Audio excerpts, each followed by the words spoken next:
And you'll put one hand under his booty. Do you want to start out holding? Sure. Now let's get you coming out first. Yeah. Around you. There you go. Hi. Got a little bowl of rice Yeah, here. there so- she is. She went that way. Yes, So she where's my is. food? I'll let you hold this. Might be easier if you hold Okay, on to yeah. it. That way you can have a free Look hand. at her. So Dash is a two-toed Linnaeus sloth. There are two-toed and three-toed sloths, but it makes more sense to call them two and three-fingered because it is the front where they have either two or three. Dash, he has two on the front and then three on the back, but he's considered to be a two-toed sloth. All sloths will have three claws on the back. Come on. Hi. He says that's plain. Usually it has some other things mixed in there too, but that stuff is still soaking. Are there certain areas where the two toads are and where the Yeah, there are, and there's, for the two-toed variety, there's two-toed, or the two-toed Linnaeus, and there's two-toed Hoffman, and they're both native to different, parts of Central and South America. They're all kind of mixed up, so I don't know exactly, but, and there's differences between the two-toed Hoffman and the two-toed Linnaeus. The Linnaeus that we have, they tend to have that darker head and then the darker legs. The Hoffman, they're pretty much just tan, kind of all over, and they don't really have the darker patches. Yeah, Chloe was really like a chocolate brown. Yeah, and he was like that too when he was younger. Okay. That darkest spot that he is on his head is what color he was all over his body. Ah. And he's lightened up quite a bit now, and he's kind of got that salt and pepper look going on down the middle of his back. But they will lighten up as they get older. Okay. So when they're first born, they're a lot darker. They're all solid all over, and that kind of helps them to camouflage into the chest of the mother while she's hanging upside down. All of the, the shadows and everything from up above the rainforest, it just kind of helps to camouflage them in if they're all a solid color rather than speckly like that. So when they're first born, they're only about the palm of your hand. They're really, really small, and so they stay with mom for approximately 3 to 4 months. It kind of depends. It varies from sloth to sloth. But they're born with eyes open, ears open, ready to go, and just ready for the world. They have a full set of teeth as Which well. means they don't do a whole lot from the beginning. Nope. Yeah. And so baby sloths actually have the ability to hold all of their body weight hanging by just one claw holding onto a branch from the moment that they're born. So comparatively, grip strength wise, they're about 3 times stronger than a person, because there's no infant that I can think of that would be able to hold all their body weight up like that. Their claws are set up opposite to the way that our hands work. Now they've got the two, and they pretty much just have an opening and closing motion like that. But this for us is our relaxed state. It doesn't take any energy to have an open hand, but to squeeze down or hold on to something, that's when we're making, using energy and using muscles and everything. For them, it's opposite. So clamp down around the branch like that is actually, effortless. They're not using any energy to do this.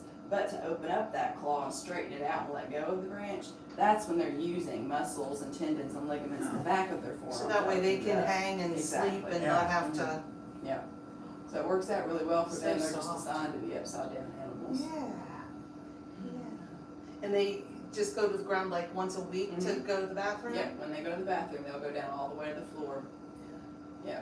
How long does it take them to get down there? I mean, It depends. when they move, I guess, how Yeah. fast do they actually move? It depends on how adamant they have to go. Like if they're trying to get away from something, they can definitely have a burst of energy to get away from that. They're not going to be that adamant to go down to the floor. They're going to be just moseying their way down. Right. And I'm sure that you could find a distance per minute that they could travel, but I don't know what it is off the top of my head. It's not real fast. No. Yeah. And especially for the ones in the wild, because our captive sloths eat very different diets than they would in the wild. And they have a lot more calories that they intake, so they can be a little bit quicker in captivity. In the wild, they're just eating about 95% leaf material, Right. and leaves don't have a whole lot of calories in it, Right. and it takes calories to make energy. So Takes a that's lot what of it And is. that's where they get their water from too, isn't it? For the most part, yeah. Yeah, Zoe, we have water dishes in both of their enclosures, but Flash's, his water will slowly evaporate, and you can see the little lines that it makes. Zoe, she'll play in hers sometimes, so at night while she's eating, I think she sticks her claw into her water bowl and she'll kind of slosh Splashes. around while she's eating. Yeah, but they don't really drink a whole lot. They do a little bit more when they're babies. A lot of the breeders will recommend that you actually supplement one of their feedings with just water, and that's what we're doing with Chloe right now until she gets fully acclimated. But as most of their water from the. Now, do you keep them in, tongue sticking out, in a high humidity Oh, yes. sort of area? Yeah. Yeah, so they require at least 50% humidity, and we mix their enclosures once a day if it Okay. ever gets, close to that level, to make sure that it's always gonna stay humid in their enclosures. Because East Tennessee is not the ideal, environment for a sloth to live in, and we can only let them go outside when it's above 70 degrees outside. Because the way that they will actually digest their food is through a bacterial process, not an enzymatic process. Okay. And, bacteria is sensitive to temperature changes. Right. And so they're tropical animals. They live in, South America, in the rainforest. I guess that would still be considered tropical. Yeah. But, so, being cold is not something that they're made to be. And if their temperature drops, if it drops outside, their body temperature will too, because they can't maintain their own body temperature. So if their temperature drops, the bacteria that they're using to digest their food drops and they're wiped out, then the sloth has no resources to be able to get any nutrients from the food that they're eating.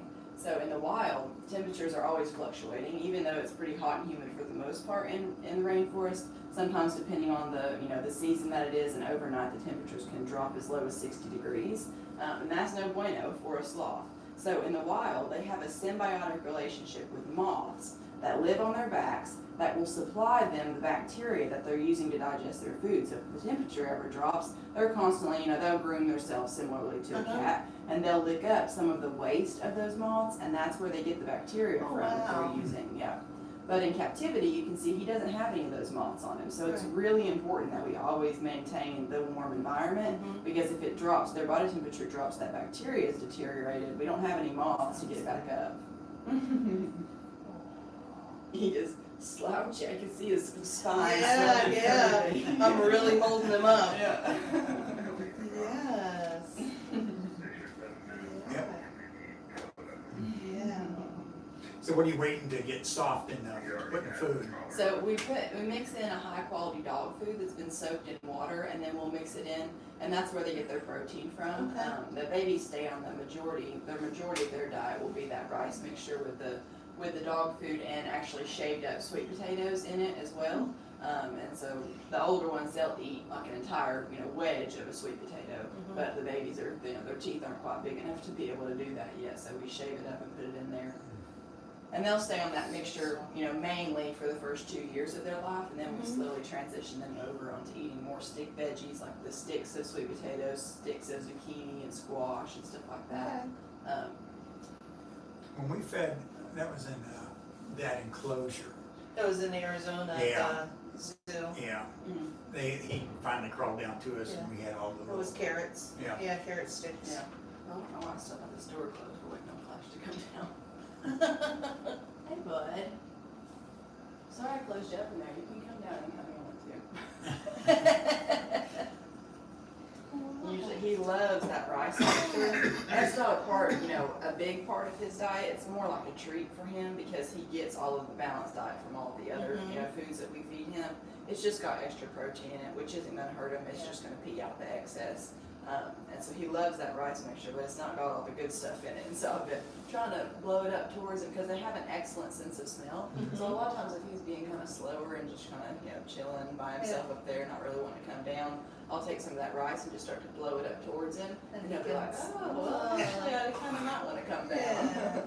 Because he's got to come down regardless to be able to get his food. Even if he doesn't come down this morning, his food will still go in his bowl. He has to come down to be able to get it. So he started to realize, we've had him for about 3.5 years, he started to realize pretty quickly that when we get here in the morning and this door opens up and he starts to hear us chop up Food's veggies, coming. yeah, it's going to be in there pretty soon. So he'd already started to make his way down. And then when he got comfortable enough with us, he actually started to hook onto the door frame right here and reach out, trying to get our attention to come and give him his food. So that's when we built this branch to just get him somewhere, So because he he was can just reach out about and right grab there. Yeah, and so that's what he does. Is when he comes down, he'll hook onto the door frame and grab onto that branch and come out here for his breakfast. But he knows that he still gets it, even if he doesn't come down. So. Now, do you keep them all together? Not yet. So Yeah. Flash will always be by himself. because he was raised very differently than Dash and Zoe and Chloe were. They're both they're all three ambassador sloths, and Flash is not. He's he's getting there. He's comfortable with being around people. He'll come down and spend the mornings with us and everything. And sometimes, even later throughout the day, you'll see his little head come down out of the corner of the window there, and he'll be kind of tapping on the glass trying to see if we'll open up the door for him. He'll come out and hang out with us.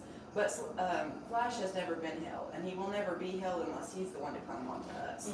And so the babies that we have, and Zoe too, I still consider her to be a baby. She's not 2 years old yet. She'll be 2 in December.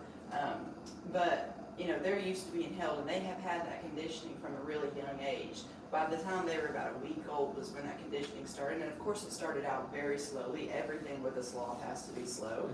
So the first several interactions weren't even holding. It was just, the breeder would just start to touch the baby, and the mother would be okay with that because the mother went through that same program. She knows the deal. She's done it before. So she's never stressed, and she usually has a little snack to snack on at the time too. And this is what the breeder does by the time that, when he's raising these babies. So by the time they come to us, when they're Chloe's size, she's about 3.5 months, they're already used to being handled, used to being held. Now that conditioning still has to go on. We still work with them every day to keep them comfortable with it, because this is not a natural behavior for a sloth. Typically, sloths are very solitary, just like Flash. And he'll come down for a little bit, but then he wants his alone time. And so these guys need that too. Even though they would hold on to somebody all day, every day if we let them, they still need their time to be by themselves, to sleep, and to do their own things. Yeah. And so that's why we limit the amount of time that we get to spend with them, and the time that we do encounters. We don't ever book them back to back to back to back to back to back, even though they would hold on to somebody for that long. That's not good for them. Yeah, no, they need time to be able to relax and do what they want to. And not everybody has your guys' personality where you're being really slow and gentle and everything. Some people get really excited about seeing a sloth for the first time, and even though I try to remind them multiple times, you've got to be really slow. They feed off of people's energy. It kind of works them up if they can they're sitting with somebody. Like an electrical probe. Yeah. So they need time to be able to decompress.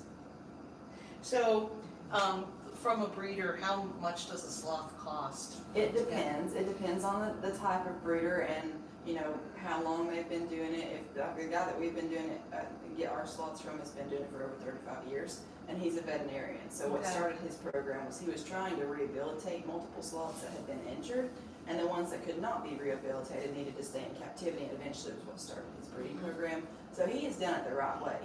Not all breeders have done it the right way, and so you've got to get sloths from somewhere to start out with breeding in captivity, and not all people get them from the right way, from rehabilitation like that.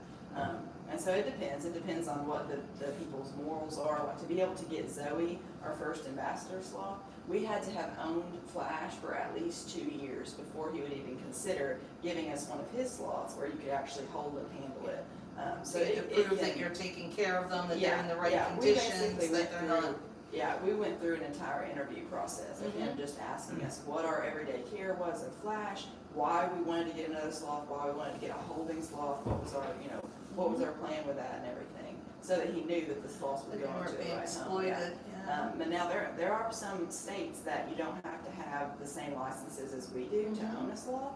So sometimes when people figure that out, they'll go on the internet and figure out you can buy a sloth off the internet. But those have not come from a reputable breeder in the United States. If a just normal everyday average person is able to buy a sloth with no kind of interview process like we went through, that sloth has been brought over through the illegal animal trade as a wild sloth. And wild sloths live very different lives than the ones do here. So of course they're going to be a lot cheaper because the people want them to be sold. But those sloths have a very short life expectancy if they even make it past 2 weeks. What is the life expectancy of a sloth? So in captivity, the oldest sloth that we know that was born and raised in captivity lived to be 54 years old. Wow. So that's, sloths are an animal that naturally in the wild would have a lot of other animals trying to eat them. So in captivity, when they don't have that, their lives are not ended prematurely by something like that. So we hand feed them every day. They get the right, balanced diet that they need. They don't have to look for their food. So of course their lives are going to be a lot longer. Typically in captivity it's around 30. It's not typical they live to be 50. around 30, 35 years. But in the wild, we expect it to be about half of that, maybe around 15 Like years. a lot of predators or Exactly, falls or exactly. electrocutions. Now, falls Yeah. actually are not an issue for a sloth, Oh, because really? they're built to be able to withstand a fall from 100 feet in the air Wow. and be completely unharmed. Now, it is something that happens quite often. They fall on average about once a week out of the trees that they're staying in. Wow. Yeah, and those Sarcopia trees are massive trees too. They go up 100+ feet in the air. And most of the time, the sloths like to stay at the very tops of the Right. trees. That's where they feel most comfortable. Mhm. But when they fall, they just kind of, all four limbs will go out straight like a pancake, and they'll just fall flat. When they hit the ground, they have 2.3 set